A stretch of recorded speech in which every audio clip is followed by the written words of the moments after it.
This is my review of the HOKA Rincon 4s. Let's get right into it. So starting out with the outsole, as always on this Rincon 4, we have an EVA outsole, so it is a little bit softer of an outsole compared to most traditional running shoes outsoles.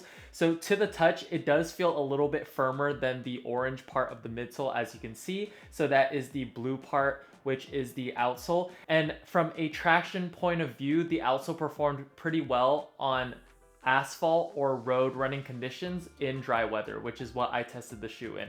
As for trail running or, wet weather conditions, I can't speak on that as I live in California and I was not able to test the shoe in those specific conditions. However, I will say that just looking at the outsole and just to the touch, I wouldn't recommend doing that. Or if you predominantly run outdoors while it's raining or in the mountains or on a lot of trails, I don't think that this outsole is going to hold up very well, as well as it's not going to give you the best traction. But that's just me speculating and hypothesizing with my vast knowledge, I guess, of running in a lot of different shoes. So that's my best guess, but you know what, I can't say anything against the shoe as I haven't tested the shoe in those conditions. But in dry weather, you're going to be totally fine, especially running on the roads. As for outsole durability, so far with 25 miles on this shoe, the Rincon 4 has been holding up pretty well. When the outsole is a little bit on the softer side, especially when they use an EVA type outsole, typically you can see wear a little bit quicker in my experience. And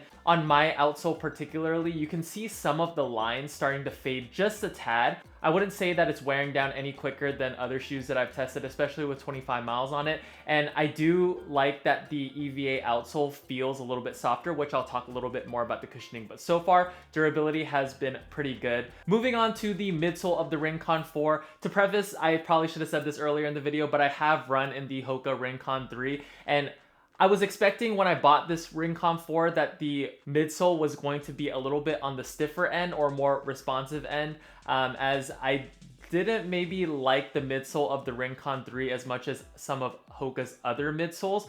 But with the Rincon 4s, they did update the midsole. I'm not exactly sure what exact compound they use, but I'll put it up on the screen. And overall, it provided a pretty ample impact protection as well as a touch of responsiveness. It's not going to be the most bouncy foam and it's not going to be the softest foam, but I did feel well protected while I was running in these, and I felt that it was durable as well as versatile in the cushioning department, because I took these on shorter runs, faster runs, longer runs, long and fast runs. I think I did a 15-mile run in these, and I was actually honestly a little bit surprised because with a longer run, as well as if you're pushing the pace a little bit, typically these daily trainers, with no plates, maybe a little bit on the more affordable side, you can start to feel it in your legs, or at least for me personally, especially me being around 195 pounds, I can definitely start to feel it in my knees. But with this shoe, I was pleasantly surprised that they performed better than I was expecting.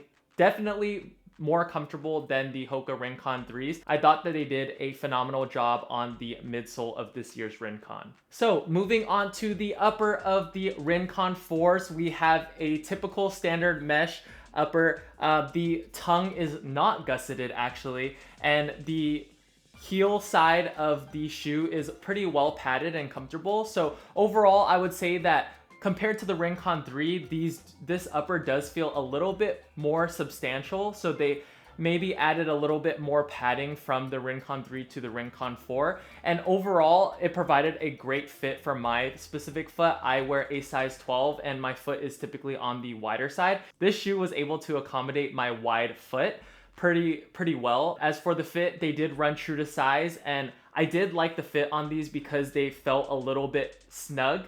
Now, not snug to the point where I felt like I needed to go up a size, but snug to the point where it felt like a nice hug or very comfortable on my foot. So keep in mind, I went true to size and I have a wider foot, and these accommodated my feet just fine. So I would recommend going true to size. As for heel lockdown, I had no problems with this shoe as long as you do the runner's knot.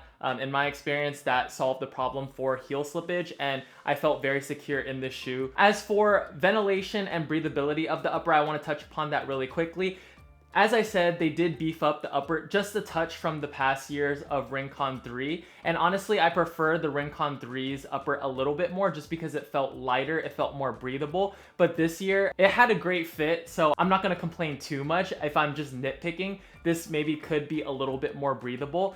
I did feel the wind in my toes when the wind was really pushing, but overall the upper does feel a little bit more like there's something on your foot than last year's model. Nothing too major, and overall upper and fit were pretty good on the Rincon 4. So last but not least, we have the feel of the shoe. So how did the Rincon 4s feel?